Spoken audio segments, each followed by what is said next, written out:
Honourable PM sir ने हाल ही में अपने रैली के दौरान सभी देशवासियों से गोल्ड को परचेज करने के लिए मना किया है, लेकिन ऐसा क्यों, आइए समझते हैं।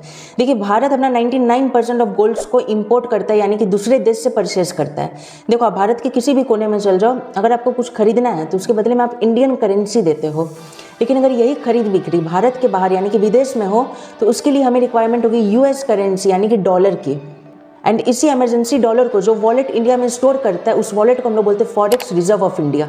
देखो, इस सिनेरियो को एक एग्जांपल के हेल्प से समझते हैं। मान लो हमारे घर का मंथली बजट है 10,000 का, एंड अभी सिर्फ और सिर्फ हमारे पास 10,000 रुपीज़ ही बचा है, यानी कि ये हो गया फॉरेक्स रिजर्व। देखो, खर्चे दो टाइप्स के होते हैं। एक होता है नीड्स, जैसे कि राशन हो गया, बिजली का बिल हो गया, एंड कंट्री के पर्सपेक्टिव से इसी को बोला जाता है crude oil, petrol, diesel, LPG, जो एसेंशियल नीड्स है, इसे हम लोग छोड़ नहीं सकते एक भी दिन के लिए।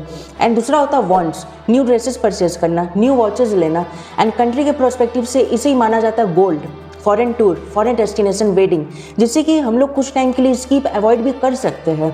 अब देखो, सिचुएशन एकदम नॉर्मल है, कोई भी वॉर वगैरह का सिचुएशन नहीं है। तब क्या होता था, हमारा बजट है 10,000 का, राशन एंड बिजली का बिल लेके 4,000 रुपया वहाँ लग जाता था, एंड हम लोग वॉन्ट्स के ऊपर, वॉचेस के ऊपर, न्यू ड्रेसेस के ऊपर 2,000 रुपया खर्च करते थे, तो भी हमारे पास 4,000 रुपीज़ वॉलेट में बच जाता था पर मंथ। लेकिन अभी मिडिल ईस्ट में जो कॉन्फ्लिक्ट चल रहा है, वॉर का सिचुएशन है, इसके कारण से सभी एसेंशियल नीड्स का कॉस्ट पहले से बहुत बढ़ चुका है। एंड जो राशन एंड बिजली पहले हम लोग 4,000 में कर लेते थे, आज उसी के लिए हम लोग को 8,000 रुपीज़ पे करना पड़ रहा है। अब सोचो, अगर ऐसे क्रिटिकल सिचुएशन में अपने वांट्स को फुलफिल करने के लिए हम लोग 2,000 रुपीज़ और एक्सपेंड कर देते हैं, तो हमारे वॉलेट में सिर्फ और सिर्फ बचेगा जीरो बैलेंस। अगर मान लो कल चल के यही राशन एंड बिजली 1 रुपये से भी महंगा हो जाता है, देन हम लोग के पास उतना पैसा ही नहीं रहेगा कि हम लोग उसको परचेज कर सके, एसेंशियल नीड्स को परचेज कर सके।